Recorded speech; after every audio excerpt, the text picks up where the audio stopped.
Hello and welcome, my beautiful souls out there, to Cosmic Confluence, the podcast where we dive deep into the cosmic currents of life, exploring spirituality, peace, presence, and even the multidimensional wisdom. I'm your host, Sana, and today I am thrilled to share such a truly juicy and naked conversation with all of you listeners. Joining me today is Marijke McCandless. She's a mindful coach, playfulness instigator, and award winning writer whose work invites all of us to kind of take a skinny dip into the present moment. Her book, Naked in the Now Juicy Practices for Getting Present, is about embracing our true selves, our authentic, naked selves, not literally, shedding the layers of who we think we are, and discovering the joy of that vulnerability. So, today we'll be diving into her book, specifically the practice number 12, which is letting guidance in and consulting ancient divination tools, which is part of the chapter titled Inner Striptease, letting go of who you think you are. And oh, I love that title, listeners, because it's an inner striptease. So, who's ready to get a little metaphorically naked with us? So, let's get started. Marika, welcome to the show. And as always, it is such an honor to have you with us. Thank you, Sana. I'm delighted to be here. Okay. So, Marika, first of all, I think our listeners will be a little bit, kind of inquisitive, uh, and triggered to know what exactly is inner striptease. I am, where is it going exactly? So, could you start by sharing what inspired you to frame this, practice of self-discovery and in such a playful way? So the inner striptease, you know, um, when I was going through my own sort of introduction to is there something more to life? When things were getting a little rough, my husband and I got into a really um tricky part in our marriage. Infidelity was involved and we weren't sure where to go with it. We ended up deciding, you know what? Let's just spend a little bit more time going deeper together instead of sort of running and hiding and going the traditional routes. And so we ended up going to a traditional therapist, but we also spent a year doing what was called a love and ecstasy training. And in that, we were introduced to the principles of meditation and acceptance and authenticity. And, honestly, that's where we were invited to I wouldn't have thought of it at the time as an inner striptease, but essentially it was peeling back the layers of conditioning that we thought defined who we each were individually, who we were in our relationship. And so many years later, I began to appreciate the playfulness of looking at the spiritual journey as something a little bit juicy.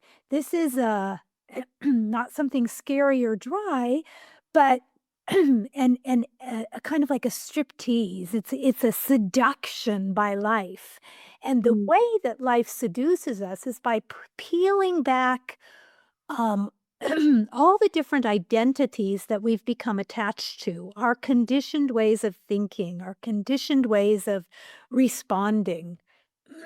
So there's all different facets to an inner striptease, but one of them has to do with kind of allowing the wow factor of the universe to come in, the things that make you go, the allow the universe to offer divine winks, allow yourself to become resonant with different ways of getting information. Because ultimately, what we're doing is we're getting in touch with this more essential core within ourselves. We're getting in touch with the source that is common to us all. So, yeah, so that's kind of the basis for the inner striptease is getting beneath our thoughts, our pressures, our desires, our tensions, and seeing what's left. Excuse me while I clear my throat. Yeah, you can have some water. You can have some water. Yes, I do. Thank you. Okay, so shall we continue? Yes. Okay.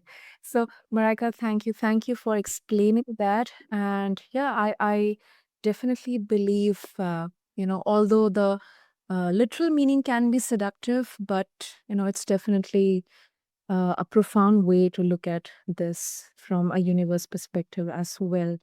Because what I believe is inside us also there's a huge universe, a deep universe, a deep um, uh, interplay of cosmic things going on. So it's like we are inviting life back into our skin. Exactly. Exactly.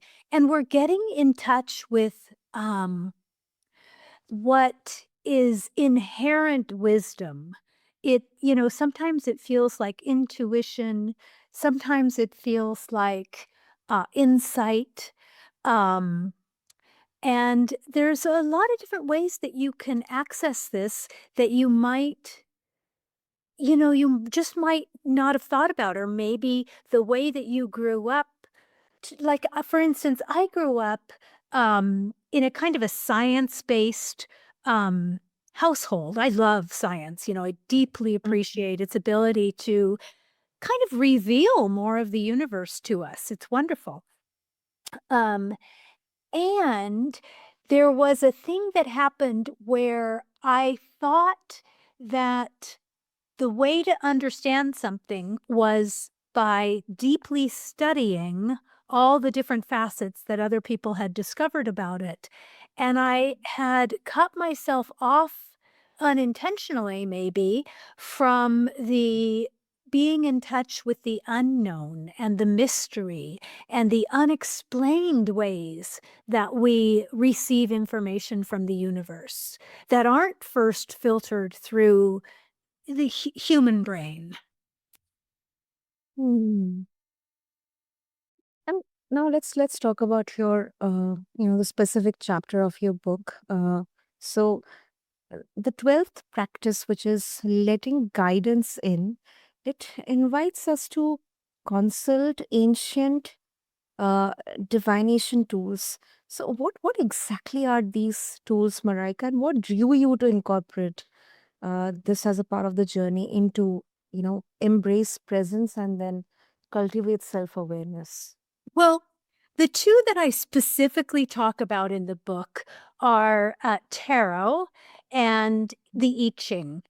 Um, and both of these have long histories of being used for accessing inner guidance, for accessing inner um, for for using them as symbols to sort of awaken what we might have overlooked or just not seen before in our life. So tarot sometimes is thought of as a way of predicting the future or something like that.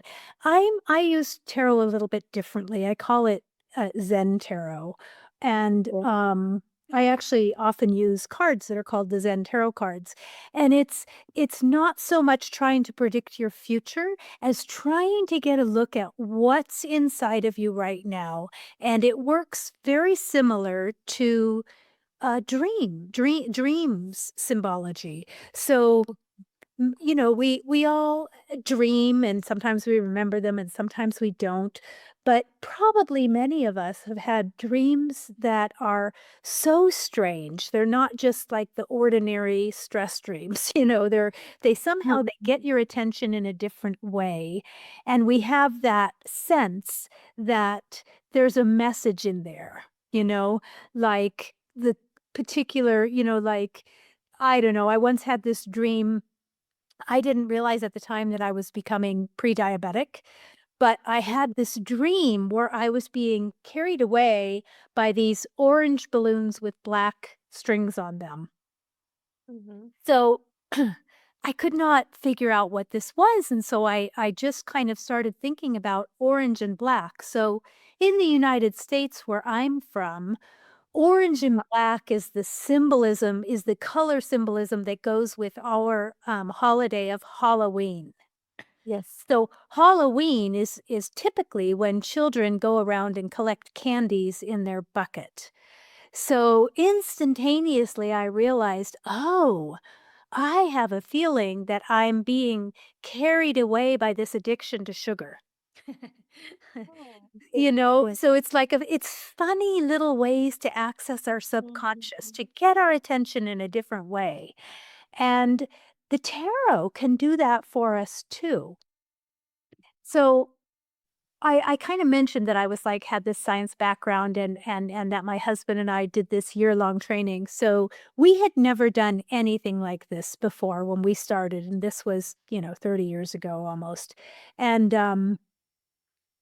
I remember the first we were going to these 10-day retreats, and, they would say something like, "Okay, first thing in the morning, all 40 of you are gonna go to the big temple room, and you're gonna meditate." I mean, I didn't even know what meditating was. So I would just go, "Okay, well, I think I'm just supposed to sit here quietly anyway." Um, but as I sat there in that room Mhm. with those people, um, just sitting quietly, doing whatever I thought was meditation at the time, but being in the energy of that whole group of people who were being still and being quiet.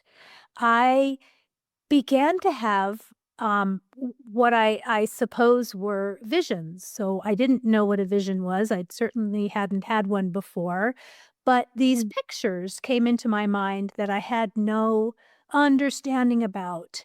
And, this went on for several days, and finally I got very curious about these pictures that were in my mind, and during a break or something, I mentioned it to a group of practitioners and I described some of these pictures. And one of them, who's a much more adept person in the art, in the spiritual arts than I was at the time, turned to me and she said, "Huh, you're describing tarot cards. You're describing three very specific tarot cards." And I was completely floored. I'd never even seen tarot cards before.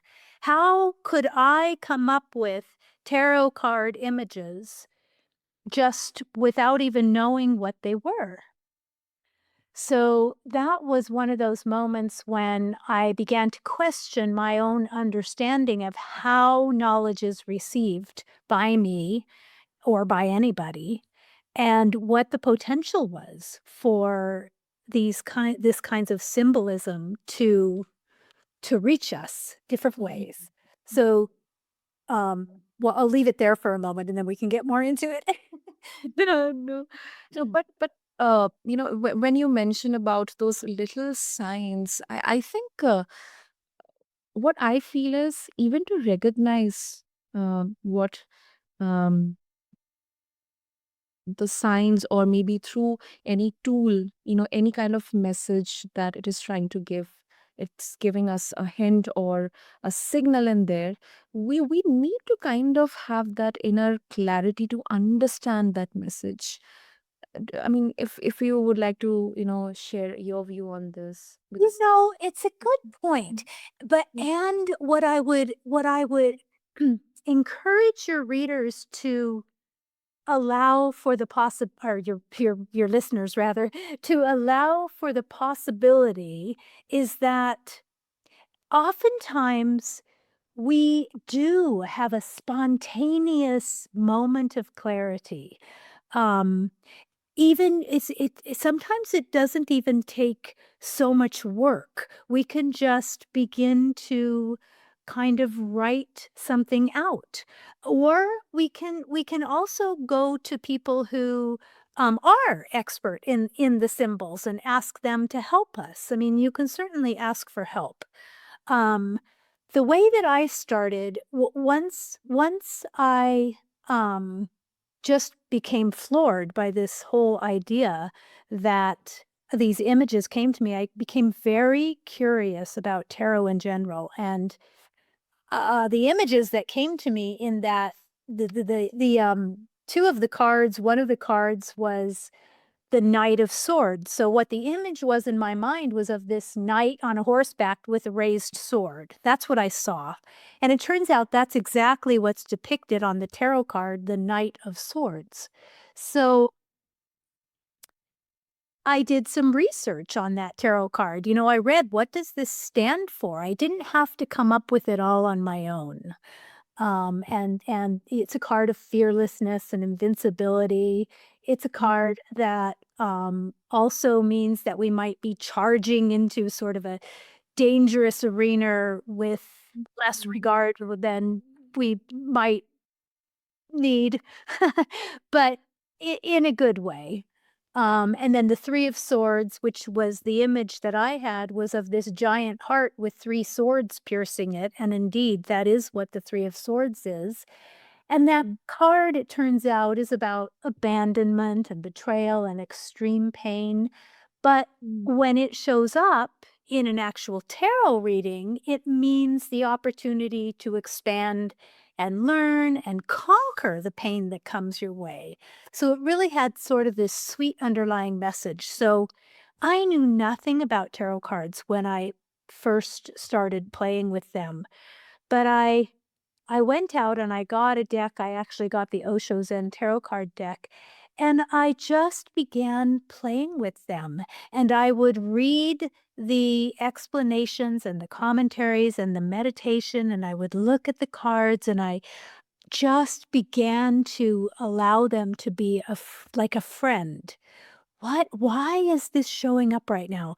How can I find this in my own life? What have I not maybe looked at? What am I afraid of? That's often the kinds of things that will show up in a reading. Um, so I do believe that we have inner clarity and an inner mentor within us that can find that clarity. But as you said, it often doesn't feel that way at the start. So it's really helpful to use something. That's what I love about the tarot cards is they come with kind of guiding commentary. I would caution people to not to not dive super deeply into like, oh, the card is reversed. What does that mean? Just keep it real simple and choose a deck that makes you feel good inside. Choose a deck that's going to make you feel safe to explore maybe some scarier places to look. And that's what the Osho Zen Tarot deck did for me. They're beautiful pictures, and I was willing to listen to what they had to say. That's where I think the key lies. You were willing to listen. Yeah. You were open. And I think that openness is definitely needed. And tied with that openness is that inner striptease or that nakedness within us. Yeah. So connecting to that, um, you talk about getting naked in the now as being letting go of who we think we are. So how do all these tools help us navigate that deeper letting go? Um, Whenever you soften and open, whenever willingness becomes your attitude, you've already opened the door to experiencing yourself as more than sort of the finite identity that you've become accustomed to thinking of yourself as. It doesn't happen all at once.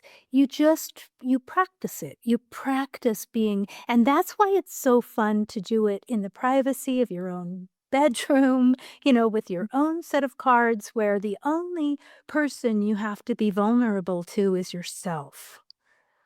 And being vulnerable with ourself it's really scary at the start, but it's also empowering because you can go right back out there into the world with your suit on and buttoned up and doing your usual way of interacting with people, but inside you can be having these little mini transformations that maybe just aren't ready to show themselves yet. It's like kind of like being a scientist. It's like becoming more and more familiar with the universe within you. Well, that's beautifully put, Marika. Beautifully put. Okay, so for someone who's never worked with the divination tools before, how would you suggest, how they should start or how they should approach this, even if they're feeling overwhelmed, scared, or maybe skeptical? Yeah, I mean, I was certainly all those things, but, you know, I think the attitude to adopt is really more one of lighthearted playfulness. It's you don't really have anything to lose. Nobody can take away from you your what you want to believe is your identity. That's yours to decide if it's changed or it's going to change. It's always up to you. You can always put whatever cloak that um, works for you is great.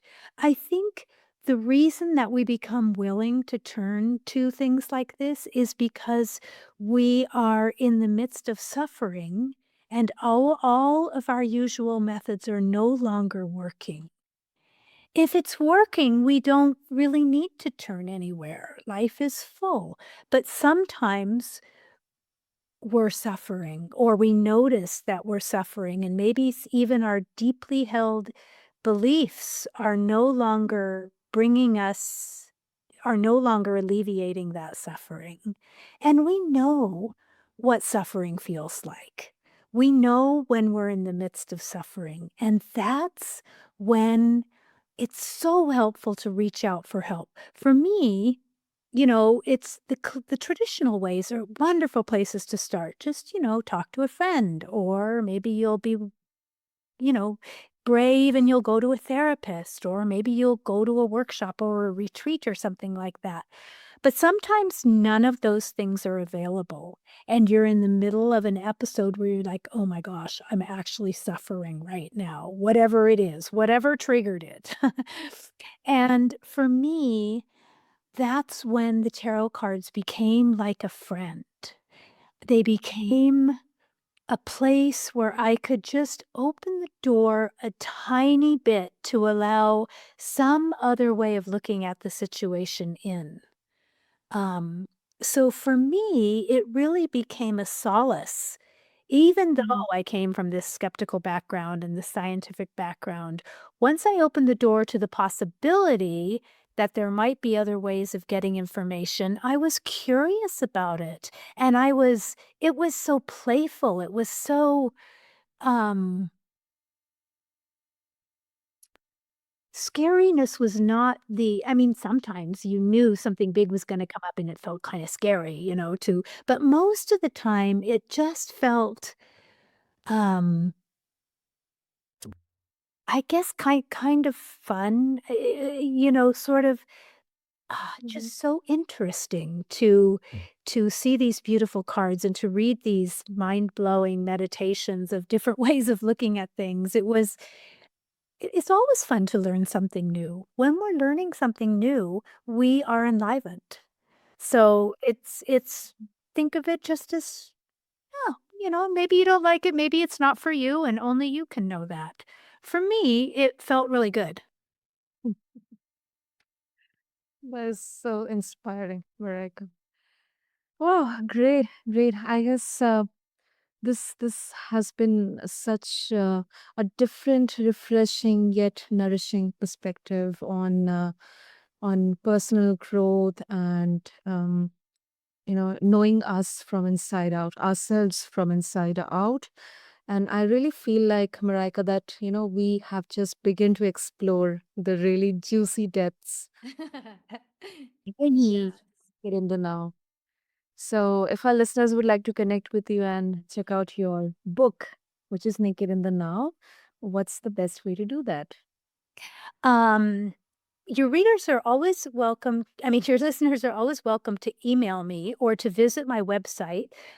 They're working hard to get my website back up. For some reason, it's down today, but it's marijkemccandless.com. So that's